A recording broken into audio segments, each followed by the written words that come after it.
ایک ہی جھٹکے میں لاکھوں لوگوں کے بے روزگار ہونے کا منظر امریکی تاریخ میں گو نیا نہیں ہے، مگر دنیا کی سب سے دولت مند ملک کی معیشت اتنی مشکل صورتحال کو پہنچ سکتی ہے، اس کی توقع امریکہ کے اندر اور باہر کبھی کسی نے نہیں کی تھی۔ 2 سال تک جاری رہنے والی اس اقتصادی سست روی نے امریکی عوام کو بدترین بے روزگاری کے ذائقے سے روشناس کروایا، مگر محکمہ محنت کے تازہ اعداد و شمار کے مطابق برا وقت گزر جانے کے اشارے ملنے شروع ہو گئے ہیں۔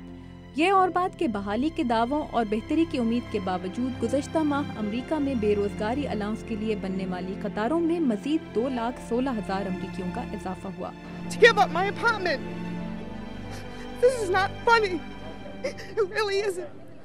اگرچہ اگست کے مہینے کے دوران پچھلے 1 سال کے مقابلے میں بے روزگاری میں کم شرح سے اضافہ ہوا، مگر محکمہ محنت کے مطابق اب بھی بے روزگاری کی شرح 1983 کے بعد سے پہلی بار اتنی بلند سطح پر ہے۔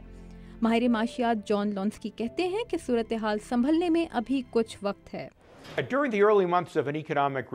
معاشی بحالی کی ابتدائی چند ماہ میں زیادہ سے زیادہ لوگ ملازمت حاصل کرنا چاہتے ہیں، مگر انہیں فوری طور پر ملازمتیں نہیں ملتی، تو ظاہر ہے وہ بے روزگار ہی شمار ہوں گے، جس سے بے روزگاری کی مجموعی صورتحال خراب ہی لگے گی۔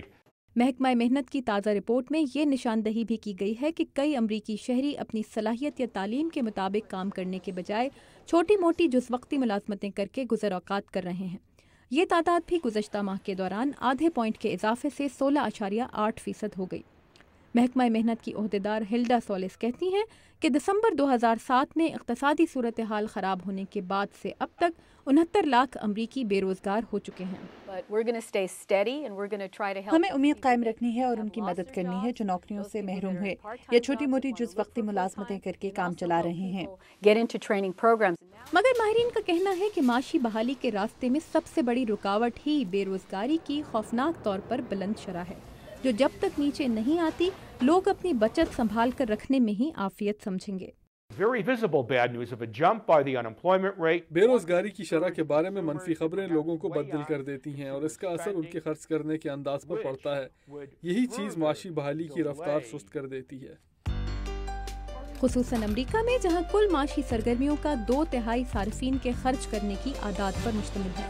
مگر محکمہ محنت کی پیش کردہ اس ملی جلی تصویر کے باوجود بے روزگاری کی شرح میں کم سطح سے اضافے کی خبر نے وال اسٹریٹ پر مثبت اثرات مرتب کیے، جو گزشتہ ہفتے کے اختتام پر اسٹاکس کی قیمتوں میں خوشگوار اضافے پر بند ہوئی تھی۔ نائب امریکی صدر جو بائیڈن اسے اپنی 200 دنوں کی حکومت کا کارنامہ قرار دے رہے ہیں اور دعوے دار ہیں کہ امریکہ کا برا وقت گزر گیا ہے۔ Instead of talking about the beginning of a depression, we're talking about the end of a recession. مگر براک اوباما کی معاشی ٹیم کا نئے روزگار پیدا کرنے کا 2 سالہ منصوبہ اور اخراجات کا پروگرام تند و تیز بحث کا موضوع بنا ہوا ہے۔ گیلپ کے ایک نئے جائزے کے مطابق 51% امریکی سمجھتے ہیں کہ حکومت نے ضرورت سے زیادہ رقم خرچ کر دی ہے، جبکہ تقریباً 25% امریکیوں کے خیال میں امدادی منصوبے نے معیشت کو اور بھی نقصان پہنچایا ہے۔ ریپبلکن پارٹی تو پہلے ہی اوباما انتظامیہ کے معاشی منصوبے کو غیر واضح پروگرامز کا مجموعہ قرار دیتی رہی ہے، مگر جو بائیڈن کے خیال میں منصوبے کی پیچیدگی امریکی معیشت کی پیچیدہ صورتحال کی عکاس ہے۔ اصل میں بحالی کا پروگرام ہمہ جہت نوعیت کا قانون ہے جو ڈیزائن کی کمی کو نہیں خود ڈیزائن کو ظاہر کرتا ہے۔ مگر وال اسٹریٹ سے ملنے والے مثبت اشاروں، جائیداد کی بڑھتی قیمتوں اور کارکنوں کی طلب میں اضافے کے باوجود صدر اوباما کی عوامی مقبولیت کا گراف کچھ نہ کچھ گرا ضرور ہے۔ وائٹ ہاؤس امریکی عوام کو طویل مدتی فوائد پر نظر رکھنے کے مشورے دے رہا ہے، مگر ماہرین معاشیات ایک اور ہنگامی امدادی منصوبے کی پیشکش کے امکان کو رد نہیں کرتے۔ I don't know that it would be called stimulus, but a little bit more help to state government, a little bit more help to unemployed workers probably would make sense. دکاندار پریشان ہیں کہ گاہکوں کی تعداد کم اور انداز میں جوش مفقود ہے۔ لوگ اپنی جیب تک ہاتھ لے جانے سے پہلے باہر نکالنے کو سمجھداری تصور کر رہے ہیں۔ بے روزگاری میں اضافہ نہیں تو کمی کا فوری امکان بھی نظر نہیں آ رہا۔ غیر ملکی اسٹاک مارکیٹس امریکی اسٹاک مارکیٹ میں مارچ کے بعد سے ریکارڈ کیے گئے 50% اضافے کو ضرورت سے زیادہ خوش فہمی کا نتیجہ قرار دے رہے ہیں۔ ماہر معاشیات جولیا کورینڈو کے خیال میں سرمایہ کار غیر ضروری خطرات مول لے رہے ہیں۔ مجھے نہیں لگتا کہ ہم بحران سے نکل آئے ہیں. گو کہ اعداد و شمار کے مطابق بدترین وقت گزر گیا ہے، مگر یہ بہت ہی برا وقت تھا.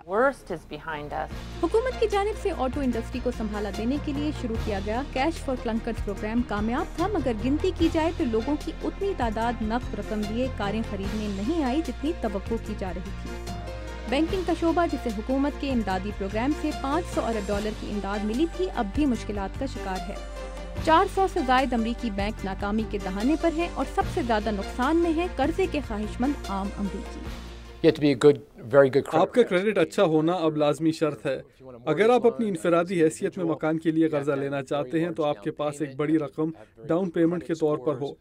مضبوط نوکری اور ایک طے شدہ تنخواہ کا ثبوت مہیا کرنا بھی ضروری ہے. مگر ساری باتوں کی ایک بات، ماہرین کے خیال میں اس سال کے آخر تک امریکہ میں بے روزگاری کی شرح 10% تک پہنچنے کا خدشہ برقرار ہے. ابھی معیشت کو پہنچنے والے زیادہ نقصان کا ازالہ باقی ہے. آپ سمجھیے کہ یہ وہی فرق ہے جو پاؤں میں موچ آنے یا پاؤں کی ہڈی ٹوٹنے میں ہوتا ہے. تابندہ نعیم، اردو VOA، واشنگٹن.